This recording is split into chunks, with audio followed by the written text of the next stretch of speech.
ನಿಮಗೆ ಒಂದು ವಿಡಿಯೋ ತೋರಿಸ್ತೀನಿ ಆಸ್ ಎ ಫ್ಯಾನ್ ಆಗಿ.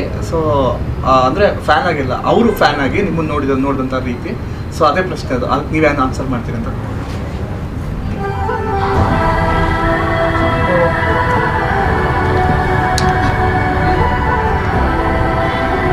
ಸರ್